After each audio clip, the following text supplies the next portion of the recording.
할렐루야. 아멘. 오늘은 사도행전 9번째 주의 재림을 기다리는 신앙이라는 제목으로 하나님 말씀 증거하도록 하겠습니다. 사도신경은 13가지의 이 고백으로 이루어져 있는데요. 이 내용 하나하나가 지금 우리가 믿고 있는 기독교의 기본 진리를 명확하게 선포해주고 있는 내용입니다. 우리가 이 13가지의 내용을 체계적으로 또 우리가 믿고 있는 바를 정립만 잘해도 신앙의 뼈대가 세워지는데 조금도 손색이 없습니다. 여러분들 신앙생활하면서 좀 의심이 들거나 좀 뭔가 연약함에 빠지는 것, 어쩌면 우리의 신앙의 뼈대, 이 몸에 있어서도 뼈가 중요하듯이 신앙에도 골격, 뼈대, 흔들리지 않는 이 기초가 굉장히 중요한데, 신앙의 기본 진리를 압축해서 엑기스로 담아 놓은 것이 이 사도신경 말씀이거든요. 그래서 오늘도 이 말씀을 우리가 대할 때 마지막 이제 주님에 대한 선언에 대해서, 오늘 재림에 대해서 나오는데, 여러분 우리가 알고 있는 내용 그저 그냥 머리로서만 알고 끝나는 것이 아니라 과연 이 말씀이 그러한가 상고하며 하나님의 말씀 앞에 섰던 베레아 성도들처럼 우리도 이 말씀이 오늘 진리 말씀으로 확고부동하게 우리의 내면에 장착되기를 주님의 이름으로 소망합니다. 사도신경에는 예수님에 대한 선언, 선포, 신앙의 고백이 6가지가 나옵니다. 한번 정리해 볼까요? 오늘도 아까 사도신경으로 시작했는데, 첫 번째가 이는 성령으로 잉태하사 동정녀 마리아에게 나시고, 그 다음에 본디오 빌라도에게 고난을 받으사 십자가에서 못 박혀 죽으시고, 장사한 지 4일 만에 십자가에서 다시 살아나시고, 부활하사 또 하늘에 오르사, 그 다음에 오늘 해야 될 내용 뭐죠? 저리로서 산자와 죽은 자를 심판하러 오시리라. 여러분, 성령으로 잉태하면서부터 하나님 보좌 우편에 앉아 계셨던 내용은 이미 일어난 일입니까? 앞으로 일어날 일입니까? 과거입니까? 미래입니까? 과거에 일어난 일이죠. 성령으로 잉태하셨죠. 본디오 빌라도에게 고난을 받으셨죠. 장사한 지 죽은 자 4일 만에 하나님 보좌 우편에 앉아 계신 이 가지의 내용은 주님에게 일어난 일들에 대한 선포입니다. 그런데 오늘 우리가 살펴볼 내용, 저리로서 산자와 죽은 자를 심판하러 오시리라는, 여러분 현재 일입니까? 아니면 미래의 일입니까? 미래의 일이죠. 유일하게 주님에 대한 신앙의 고백에 있어서 남겨두고 있는, 이제 우리가 그것을 체험하게 될 유일한 미래적인 일이 오늘 주님에 대한 선언 마지막 내용인 저리로서 산자와 죽은 자를 심판하러 오시리라라는 이 내용입니다. 여러분, 고신대학교의 설교학 교수이신 최경락 교수님이라는 분이 쓰신 책 중에 삶에서 은혜 받는 사도신경이라는 책이 있어요.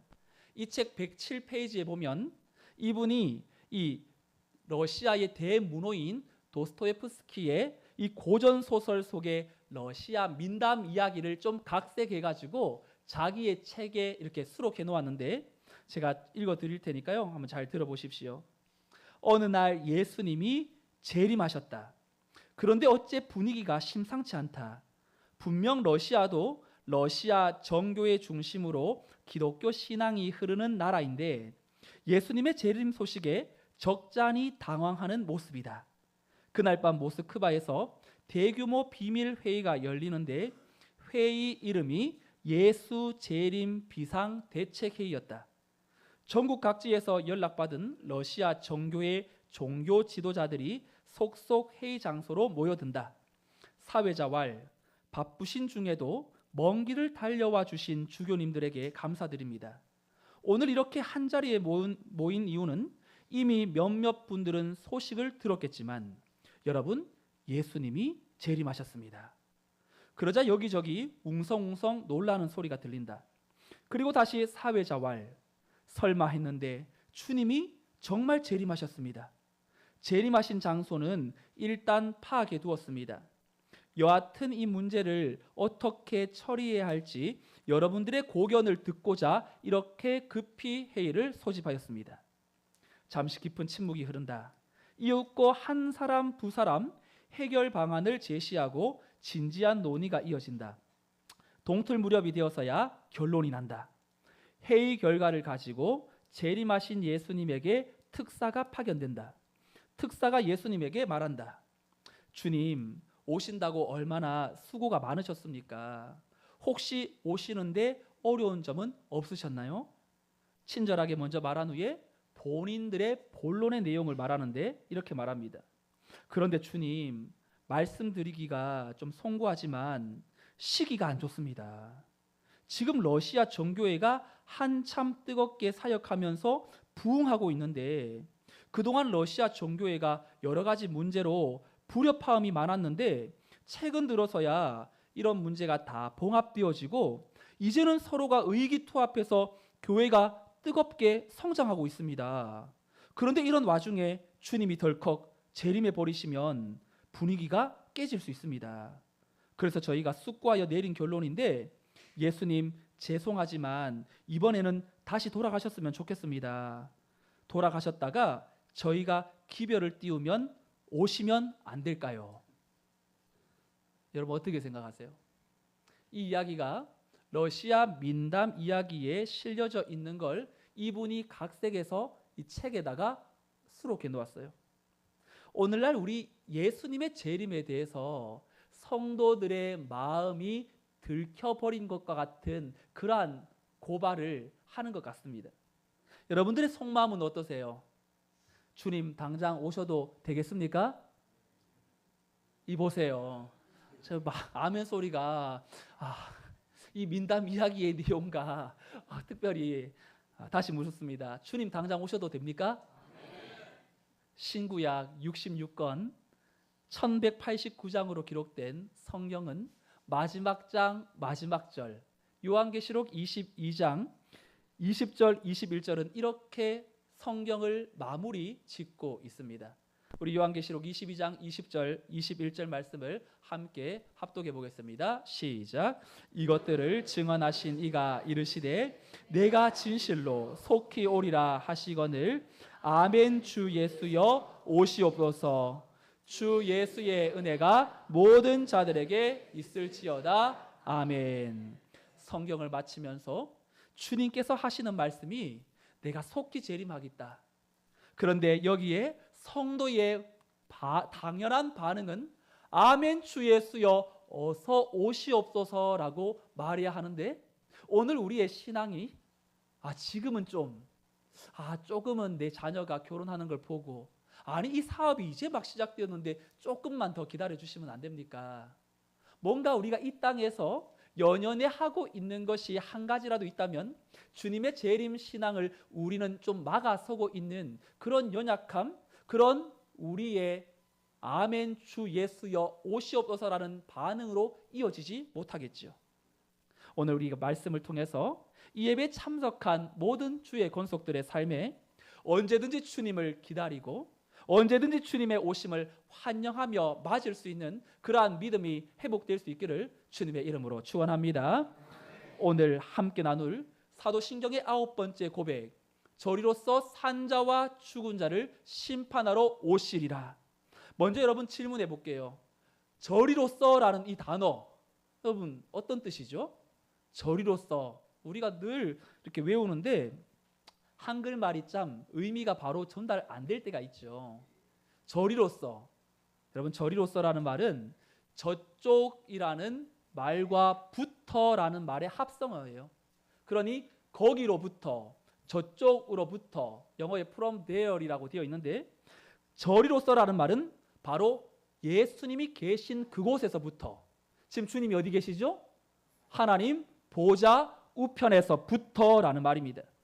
그러면 주님이 하나님 보좌 우편에 앉아 계시다가 거기에서부터 이 땅에 재림하시는 재림의 이유가 무엇인가? 우리가 어떻게 고백하죠? 저리로서 산자와 죽은 자를 뭐하러 오신다고요? 심판하러 오신다고요. 초림의 주님은 이 땅에 오셨을 때 마가복음 10장 45절에 보면 내가 섬김을 받으려 온 것이 아니라 섬기려 하고 많은 사람의 대속물로 주려고 왔는데 재림의 주님은 섬기기 위해서 오시는 것이 아니라 심판자로 오신다고 말씀합니다. 하나님이 구원권과 심판권을 그 아들 예수님에게 위임하셨거든요. 요한복음 5장 22절에 보면 아버지께서 아무도 심판하지 아니하시고 심판을 다 아들에게 맡기셨으니, 하나님은 우리를 구원하시는 구원권과 심판권을 그 아들에게 위임하시는데, 주님이 때가 되어 재림하시는데 그 재림의 이유를 산자와 죽은 자를 심판하러 오신대요. 그러면 여러분, 누가 구원을 받고 누가 심판을 받는 겁니까? 여러분, 이 구원과 심판을 가늠하는 결정적인 한 가지가 있는데요. 우리 요한복음 5장 24절 말씀에 새기면서, 마음에 새기면서 함께 선포해 볼까요? 시작. 내가 진실로 진실로 너희에게 이르노니 내 말을 듣고 또 나 보내신 이를 믿는 자는 영생을 얻었고 심판에 이르지 아니하나니 사망에서 생명으로 옮겼느니라. 아멘. 하나님이 보내시니 예수님을 믿는 자는 무엇을 얻었고요? 영생을 얻었고, 그리고 어디에 이르지 않는다고요? 사망에, 심판에 이르지 않는다고요. 믿습니까?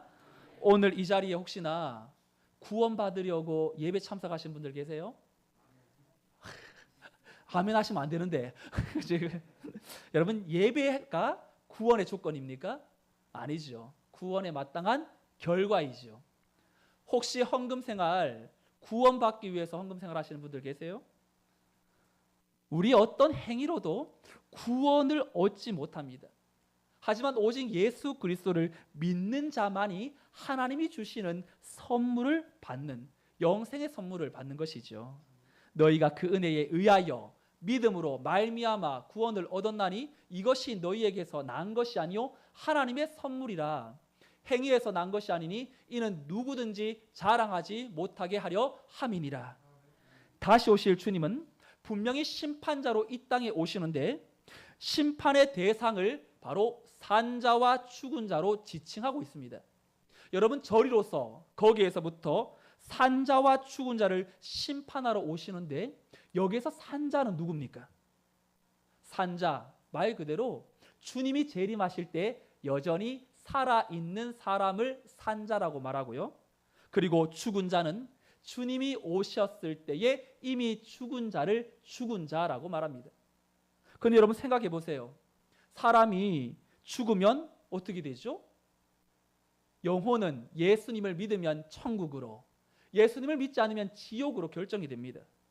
그런데 이미 재림 전에 죽은 사람들은 믿음의 유무에 따라서 천국과 지옥으로 결정됩니다.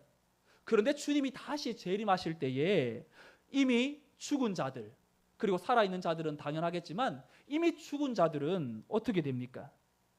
요한복음 5장 28절 29절에는 이렇게 기록되어 있는데요. 우리 이 말씀도 같이 한번 읽어볼까요? 시작. 이를 놀랍게 여기지 말라.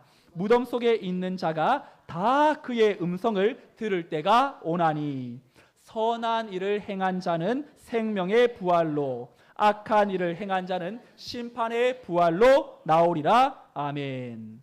주님의 재림 시에 예수 믿는 자도 부활하고 믿지 않는 자도 부활을 할 것인데, 주님이 재림하셨을 때 이미 죽은 자, 천국에 있는 그 영혼, 또 지옥에 있는 그 영혼들, 주님의 부활 재림 소식을 듣고는 바로 두 가지의 부활로 나누었는데, 생명의 부활과 또한 심판의 부활로 나눠질 것입니다.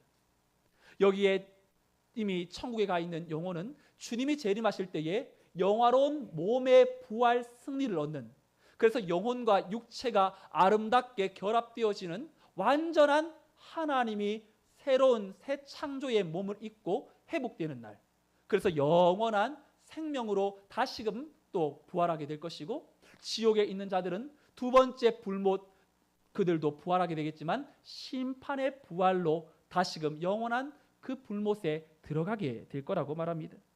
여러분, 오해하지 말 것은 요한복음 5장 28절 29절에서 선한 일을 행한 자는 생명의 부활로, 악한 일을 행한 자는 심판의 부활로 나올 거라고 하는 데 있어서 선한 일은 우리가 행하는 뭔가 예배드리고 헌금 생활하고 전도하고 이런 행위가 아닙니다.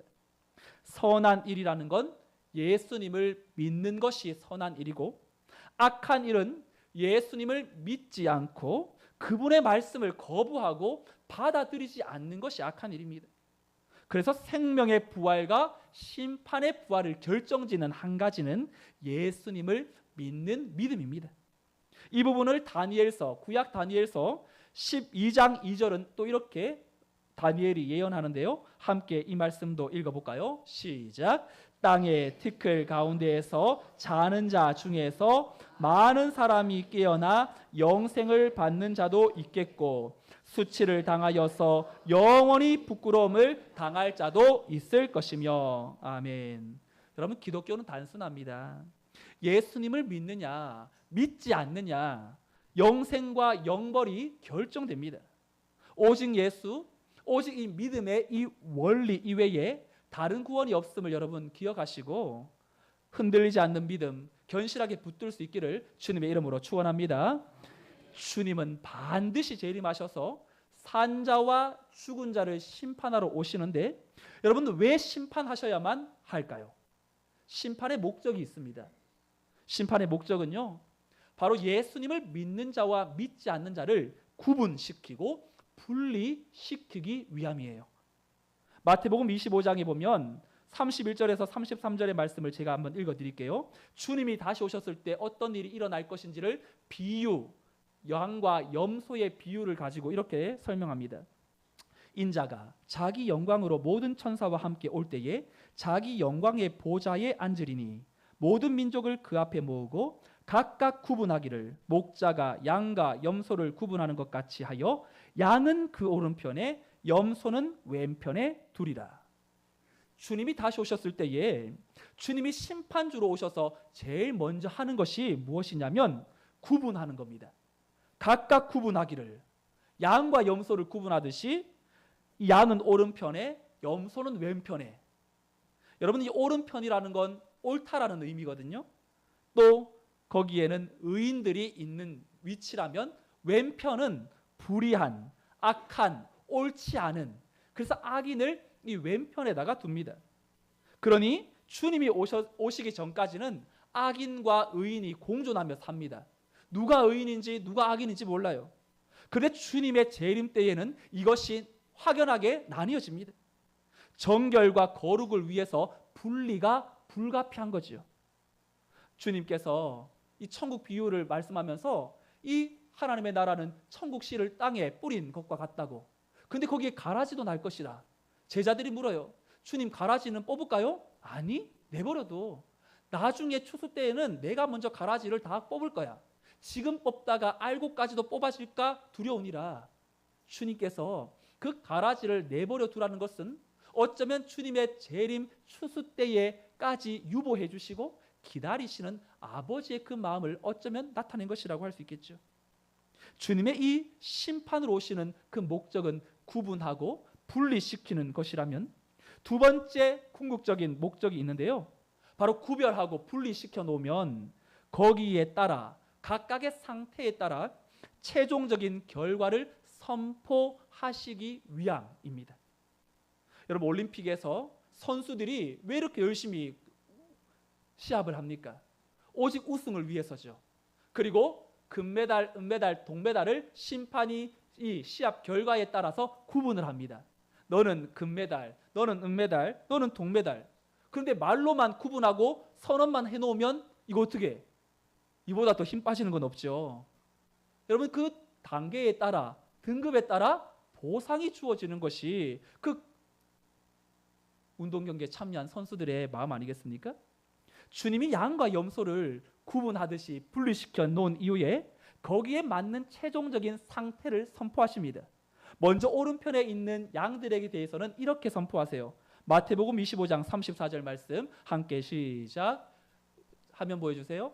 마태복음 25장 34절 시작. 그때에 임금이 그 오른편에 있는 자들에게 이르시되 내 아버지께 복받을 자들이여, 나와 창세로부터 너희를 위하여 예비된 나라를 상속받으라. 아멘. 주님은 오른편에 있는 자들을 너 의인이야, 너 잘했어가 아니라 하나님의 나라를 유업으로 받도록 거기에 대한 결과를 선포해 주시죠. 그러면 왼편에 있는 이 염소 악인들에 대해서는 어떻게 선포합니까? 41절 말씀도 함께 읽어보겠습니다. 시작. 또 왼편에 있는 자들에게 이르시되 저주를 받은 자들아 나를 떠나 마귀와 그 사자들을 위하여 예비된 영원한 불에 들어가라. 이 왼편에 들어가는 서 있는 자들에게도 그들에게 주어지는 영원한 불에 또한 들어가게 될 것이라 말합니다. 예수님은 그 심판이 여러분 우리 믿는 성도들에게 있어서는 절대로 파멸과 또 우리에게 참으로 심판의 공포가 아닙니다. 심판은 오직 악으로부터 선을 분리해내는 것이고요. 그리고 순결한 영혼을 복된 하나님의 공동체, 하나님의 나라로 이끌기 위한 그러한 정결의 과정인 것이죠. 그래서 여러분 주님의 날은요, 재림은 성도들에게는 엄청난 위로이고 또 소망의 시간이고 내가 예수님을 믿은 것이 결코 헛된 일이 아니었음을 증명하는 시간이고 이 땅에서의 고난과 그리고 슬픔이 종식되는 시간이고 그 누구에게도 받을 수 없는 위로를 얻는 감격의 시간이 될 것입니다. 주의 재림을 우리가 사모하면서 그럼 마지막으로 우리는 도대체 어떻게 살아가야 합니까? 재림 신앙, 우리는 어떻게 사는 것이 마땅한 주님의 재림을 기다리며 살아가는 성도의 삶이어야 할까요? 오늘 본문의 사도 바울은 데살로니가 교회 성도들에게 편지를 쓰면서 이제 2차 전도 여행 때 데살로니가 교회를 세우고 나서 이 교회가 예수 믿은 지 얼마 안 된 성도들이 많다 보니까 이들은 곧 있으면 주님이 재림할 것이라고 생각했어요. 그래서 열심히 믿음의 역사, 사랑의 수고, 소망의 인내로 하나님의 일을 열심히 감당하셨습니다. 그런데 문제가 생긴 겁니다. 주님의 재림을 기다리던 함께 동역하는 데살로니가 교회 성도들 중에 몇몇이 주님이 재림하시기 전에 죽은 겁니다. 함께 신앙생활하면서 주님의 재림을 기다렸는데 주님이 오시기 전에 죽는 성도가 발생하다 보니까 믿음이 어린 성도들의 마음에 두려움이 몰려옵니다. 예수님의 재림을 기다리다가 죽으면 혹시나 주님이 재림하실 때에 먼저 죽은 이들은 어떻게 되나? 혹시 먼저 죽은 사람은 주님 재림할 때 살아있는 자들보다 유익을 덜 받지는 않을까? 이런 염려 속에서 있다는 걸 디모데를 통하여 사도 바울이 듣고 이들에게 편지를 보냅니다. 오늘 본문 15절은 이렇게 말합니다. 본문 15절 함께 읽어볼까요? 15절 시작. 우리가 주의 말씀으로 너희에게 이것을 말하노니 주께서 강림하실 때까지 우리 살아남아 있는 자도 자는 자보다 결코 앞서지 못하리라. 아멘. 바울은 예수님의 완전한 대속의 은혜로 주님이 오실 때까지 살아있든지 아니면 주님이 오셨을 때 이미 죽은 자들 관계없이 누구나 할 것 없이 앞서거나 뒤서거나가 아니라 영화로운 구원을 손색 없이 얻게 될 것이다. 그런데 이미 죽은 자들은 살아있는 자들보다 먼저 주님께 들려 휴거될 것이고 살아있는 자들은 그 뒤를 따라서 하늘에 끌어올려져 갈 것이라고 사도 바울이 이 부활 휴거의 순서를 이야기합니다. 혹시 어르신들 중에 농담 반 진담 반으로 이렇게 말하는 분들 있죠. 야, 세상 좋아지는데 나는 먼저 가는데 너희들은 좋은 시대를 사는구나. 여러분 이렇게 말할 이유가 재림신앙을 가진 성도에게는 없어야 되겠죠. 여러분 더 오래 산다고 좋은 것도 아니고 그리고 먼저 간다고 불행한 것도 아닙니다. 저희 아버지가 33살에 이제 과로를 소천하시면서 집에서 누워서 이제 마지막 임종을 맞이하시는데 어머니에게 천국이 보입니다 이렇게 말씀했대요. 여러분 천국이 보이는 사람이 행복합니까? 그 천국이 보인다라는 말을 듣고 살아가야 될 사람이 행복합니까? 둘 다 행복하죠. 천국이 보이는 분도 하나님 맡겨주신 역할을 마치고 영원한 부활 승리를 얻게 될 그날을 소망하면서 천국에 입성하니 감사한 것이고 남아있는 자도 그 입술의 고백, 천국이 보인다는 그 고백을 듣고 내 마지막의 정착점은 천국이라는 사실을 가지고 하나님이 맡겨주신 사명 감당하며 사는 내 남은 삶도 복된 인생 아니겠습니까? 오늘 말씀을 정리하면서 우리는 어떻게 주의 재림을 준비하며 살아갈지에 대한 구약의 한 인물을 통하여 오늘도 말씀을 정리해 보고자 합니다. 성경에 보면 죽음을 보지 않고 하늘로 올라간 사람이 딱 2명 나옵니다. 여러분 아세요? 한 명이 누군가요? 엘리야. 또 한 명은 에녹. 애시성을 가진 녹자 이름을 가진 농담이고요. 엘리야와 에녹이 있죠. 근데 여러분 에녹은 이 땅에서 몇 년을 살죠? 365년. 그죠? 1년이 365일처럼 돼 있는 그것과 같은데 365년을 사는데 하나님과 동행했던 시간이 몇 년인 줄 아세요? 오늘 창세기 5장 21절부터 23절을 같이 한번 읽어보겠습니다. 함께요. 시작. 에녹은 65세에 무두셀라를 낳았고 무두셀라를 낳은 후 300년을 하나님과 동행하며 자녀들을 낳았으며 그는 365세를 살았더라. 다시 질문할게요. 하나님과 동행했던 시간이 몇 년이라고요? 300년. 300년. 22절에 보면 300년을 하나님과 동행했다고 되어 있습니다. 그러면 에녹은 생애가 365년인데 그의 삶이 300년을 하나님과 동행했다면 몇 살부터 동행한 겁니까? 65세부터. 그죠? 65세 때에 남은 인생을 하나님과 동행하다가 죽음을 보지 않고 천국에 올리운 자가 되었습니다. 그런데 하나님과 300년을 동행했던 결정적인 계기가 나오는데 22절에 누구를 낳은 후에? 무두셀라를 낳은 후에 300년을 하나님과 동행했다고요. 그럼 성경 기자는 에녹이 65세가 될 때까지는 어떻게 살았는지에 대해서 이런 어떠한 구절도 나와 있지 않습니다. 근데 65세가 될 때 에녹의 마음속에 큰 변화가 일어납니다. 이 아들을 낳고 나서 무두셀라를 낳고 나서 그의 인생에 큰 변화가 전환점이 찾아옵니다. 여러분 이 무두셀라라고 하면 여러분들은 어떤 이미지를 가지고 있어요? 무두셀라 누굽니까? 성경에서 제일 오래 산. 역시 무두셀라의 장수의 복을 우리가 받아야 돼. 역시 우리가 이렇게 생각하고 말지만 여러분 무두셀라의 이름의 뜻이 있는데요. 무두는 보내다라는 뜻이고요. 셀라라는 그가 죽을 때에라는 뜻입니다. 그러니까 이것을 합성어로 붙여서 설명한다면 그가 죽을 때에 그것을 보낸다. 이걸 의역하면 이 자녀가 죽으면 심판이 임한다라는 의미가 그 무두셀라 이름 속에 감추어져 있는 뜻입니다. 아들의 이름이 심상치 않아요. 65세 늙은 나이에 이 아들을 놓고 나서 에녹이 이름을 짓는데 그가 죽을 때에 그걸 보낸다. 이 자녀가 죽으면 심판이 임한다라는 의미가 담긴 이름을 지어야만 했던 이유가 하나님의 특별한 사인을 받았기 때문이겠죠.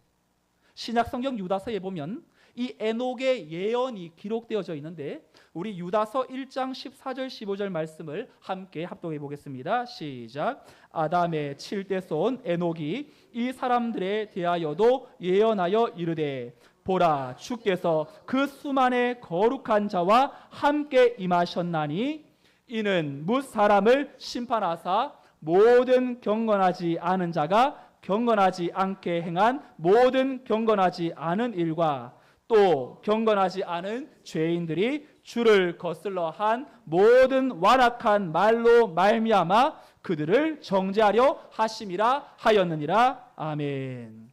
에녹은 무두셀라를 낳고 하나님의 계시를 받은 것처럼 이 땅에 죄악이 관영한 사실을 그가 보면서 삶을 재정비합니다. 에녹이라는 그 이름의 뜻도 에노크는 가르치다, 증거하다, 전파하다라는 뜻이 있습니다.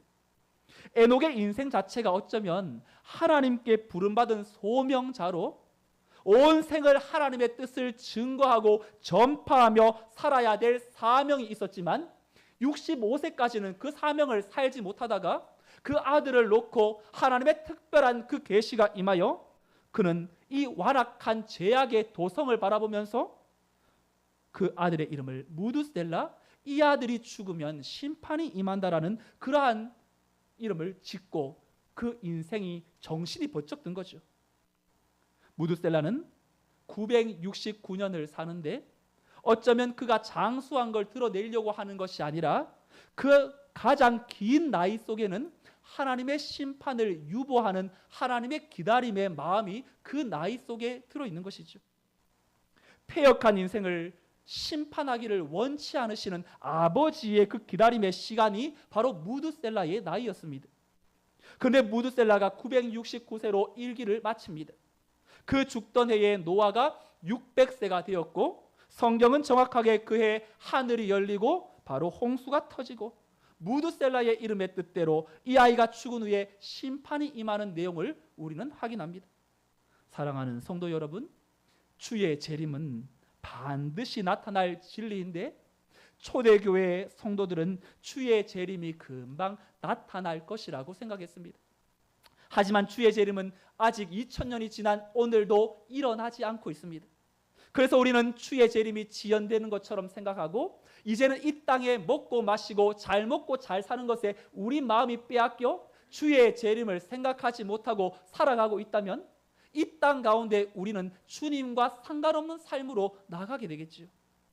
무드셀라, 이 아이가 죽으면 심판이 임한다라는 의미처럼 하나님의 돌아오라는 사인과 한 명이라도 더 구원받기를 원하시는 사랑의 마음을 우리는 오늘 주님의 재림을 기다리면서 또 한편에 하나님의 그 마음을 우리가 기억하고 우리가 해야 될 그 구원의 증인으로서의 사명을 감당해야 되지 않겠습니까? 오늘 이 자리에 예배하러 나온 모든 성도는 예수님의 재림이 있기에, 부활이 있기에 소망 가운데 살아가는 것이고, 그리고 나의 남은 인생 우리만 예수 믿고 구원받을 수가 없고 주님이 유보하시는 그 시간 속에 정신을 차리고 나 이렇게 살아서는 안 되겠다, 정말로 하나님 맡겨주신 사명이 무엇인가 의연히 흔들리지 말고 견실하여 주의 일에 힘쓰는 자들이 되어야 될 줄로 믿습니다. 올해 10월 달에 새생명 전도 축제를 계획하고 있는데 이 자리에 초대해서 하려고 하지 않고요, 열린 다락방, 우리 9개의 다락방에 오늘 다락방 시간에 오늘 이 무드셀라를 생각하면서 하나님의 심판을 유보하며 주의 재림이 지연되고 있는 이때에 하나님이 한 명이라도 더 돌아오기를 원하시는 그 사람의 이름을 여러분들이 한번 작성하시고 그 다락방 안에서 함께 품고 내가 관계 전도를 맺음으로 오늘 3월부터 또한 10월 달까지 7개월 동안 관계 전도를 맺으면서 그때 다락방 열린 축제의 자리에 초대하셔서 정말로 오늘 우리가 주님 앞에 한 생명에 대한 갈급함과 맡겨주신 사명을 더 힘있게 감당한다면 이 재림신앙 더 의미있게 보낼 수 있지 않겠습니까? 말씀을 정리하며 사도신경의 이 고백, 저리로서 산자와 죽은 자를 심판하러 오시리라, 이 고백을 할 때마다 우리에게 회복해야 될 재림신앙, 오늘도 나는 이 땅에서 어떤 위로도 찾지 말고 반드시 다시 오셔서 예수님을 믿는 자들을 오른편에 두고 그 주님이 눈물을 닦아주시며 수고했다, 정말 고맙다, 나의 뜻을 따라 살아준 너의 삶이 복되다, 이 주님의 음성을 매일매일 우리는 기억하며 주님이 부르실 때까지 내 인생 허튼 것에 마음 빼앗겨 살아가서는 안 된다는 사명의식을 가지고 또 주님의 재림이 유보되는 이 시간, 바로 한 영혼 더 구원 얻기를 원하는 아버지의 마음을 우리가 기억하고 내가 품어야 할 태신자를 주께 올려드리고 영혼의 추수가 올 한 해 또 우리 다락방 안에 흘러넘치기를 주 예수 그리스도의 이름으로 축원드립니다. 아멘. 다 같이 자리에서 일어나셔서 주님 어서 오시옵소서 마라나타라고 말하죠. 함께 마라나타 찬양하시고 기도하겠습니다.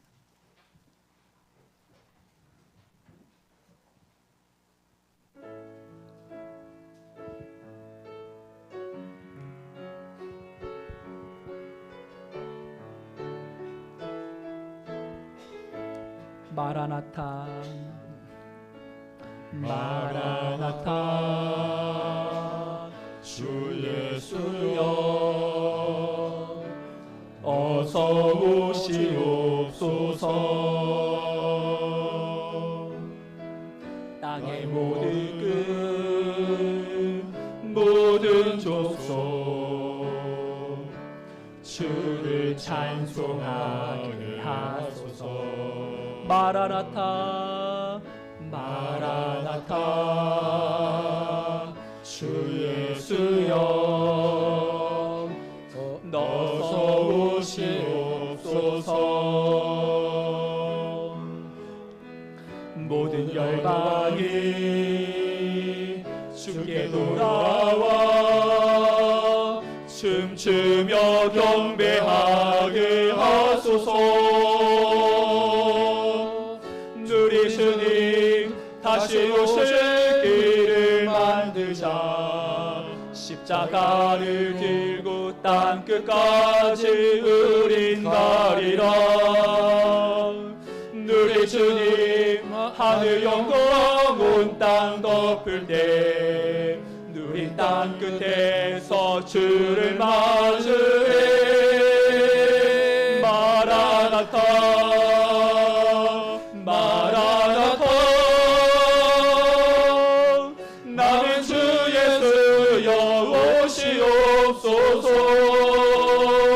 마라나타 마라나타.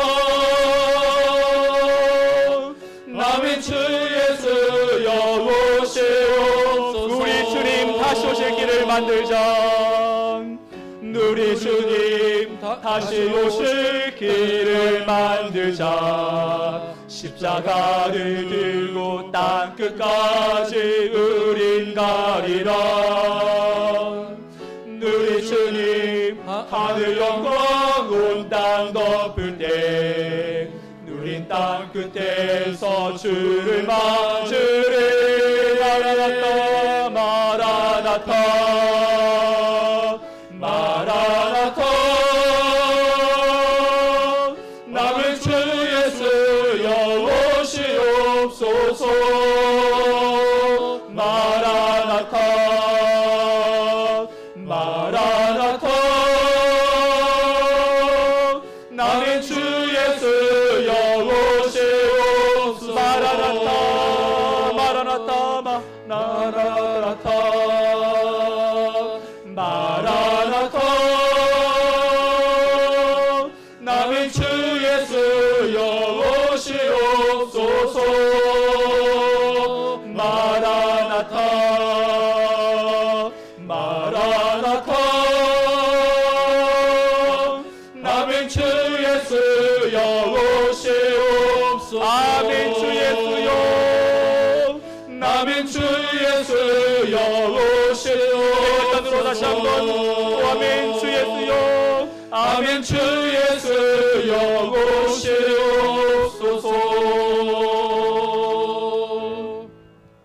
함께 기도하겠습니다.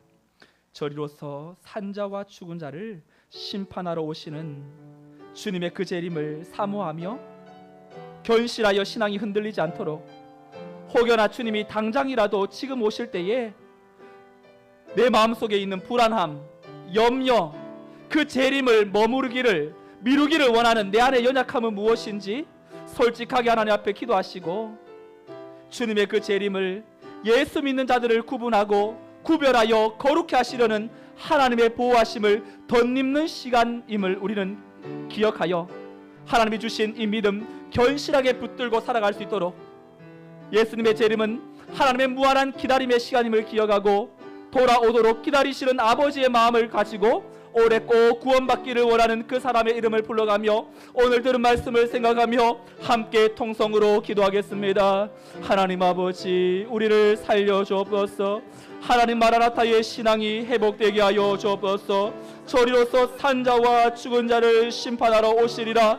그 주님의 재림을 사모하며 견실하여 신앙이 흔들리지 않도록 하나님, 내 마음 가운데에 지금 당장 주님 오시면 내 마음속에 불안한 마음, 정말로 구원의 확신이 없는 마음, 정말로 여전히 어떻게 살아야 될지 알지 못하는 그저 습관과 형식의 마음에 빼앗겨 하나님 이 땅의 것이 너무나 좋아서 하나님 마음을 아프게 드리는 우리의 연약함을 용서하여 주옵소서. 주님의 그 재림은 예수님을 믿는 자들을 구분하지 않고 구별하여 거룩하게 하시려는 하나님의 보호하심을 덧입는 은혜의 시간임을 우리가 기억하고 끝까지 하나님이 주시는 이 믿음을 견실히 붙들고 살아가게 하여 주시옵소서. 예수님의 재림은 하나님의 무한한 기다림의 시간임을 기억하고 돌아오기를 원하시는 아버지의 마음을 품고 오래 꼭 구원받기를 원하는 그 한 사람, 우리의 가족, 우리 사랑하는 믿음의 자녀들 하나님의 손에 올려드리오니 하나님 우리의 영적인 가족들을 올려드리오니 하나님께서 올해 우리 하나님의 예배하신 놀라운 능력 가운데로 새롭게 빚으사 주의 뜻 앞에 우리를 세우시고 예배하신 놀라운 능력 앞에 설 수 있도록 성령으로 충만케 하여 주시옵소서. 고맙고 감사하신 하나님 아버지, 유일하게 남은 한 가지, 저리로서 산자와 죽은 자를 심판하러 오시는 그 주님의 재림을 우리가 소망하며 기다립니다. 아멘. 주 예수여 어서 오시옵소서. 하나님, 우리가 우리의 마음 가운데에 주님 앞에 인간적인 마음으로 주님 지금 오시면 나 구원받을 수 있을까? 주님 지금 오시면 나 어떻게 할까? 노심초사하며 내 마음 가운데 안절부절하지 못하게 만드는 이 땅의 연약함과 내 마음을 붙들고 있는 잘못된 믿음 하나님 앞에 내어놓사오니 예수 그리스도를 그 믿는 믿음이 명확해지게 하시고 그 믿는 믿음 이외에 다른 어떤 것도 우리의 마음에 붙어 있지 않도록 우리의 심령을 예수로 정결하게 하시고 다시금 복음으로 충만케 하여 주옵소서. 예수의 재림은 이 땅에 언젠가 오셔서 구별하고 거룩하게 하여 하나님께서 거기에 맞는 이들을 하나님의 은혜의 보좌의 자리에 그 하나님의 영광의 자리에 하나님의 나라에 우리를 인도하는 아름다운 시간, 모든 눈물을 닦아주시는 소망의 시간임을 기억하고 오늘도 내일도 그 험난한 우리의 삶의 여정을 주의 손 붙들고 예수 믿음 붙들고 한 걸음 한 걸음 달려가는 하나님의 권속들이 되게 하여 주옵소서. 주님의 재림은 무한한 기다림의 시간, 한 영혼이라도 주님 앞에 더 나오기를 원하는 아버지의 사랑의 마음임을 기억하고 올해 우리 안에 품어야 될 태신자, 우리 안에 함께 기도하며 또 포기하지 말아야 될 우리의 영적인 가족들, 우리 믿음의 자녀들, 내 남편과 내 아내들 하나님의 은혜 가운데 저들을 올려드리오니 하나님의 은혜 가운데 하나님의 그 기다림의 시간 속에 함께 나와 구원함을 얻는 복된 주의 교회 하나님의 자녀들의 삶이 되게 하여 주옵소서. 이제는 우리 주 예수 그리스도의 은혜와 하나님의 크신 사랑과 성령님의 인도 보교통 충만 역사하심이 재림신앙 아멘 주 예수여 속히 오리라 말씀하시는 그 주님 앞에 언제든지 주님의 오심을 환영하며 기다리며 이 땅에 마음 빼앗기지 말고 영원하신 주 재림의 그 주님 앞에 우리가 가까이 나아가 오늘도 내게 맡겨주신 사명, 헛한 것에 마음 빼앗기지 않고 허튼 데 시간 낭비하지 않고 내게 주신 그 사명의 삶, 하나님께서 맡겨주신 그 한 영혼, 정말로 내가 아니면 하나님 앞에 돌아올 수 없는 그 한 영혼을 품고 기도하며 주님 앞에 서야 될 모든 믿음의 권속들의 삶과 저들의 가정과 자녀와 생업 위에 우리 교회와 인민족 열방 위에 이제로부터 영원토록 함께 있을지어다. 아멘.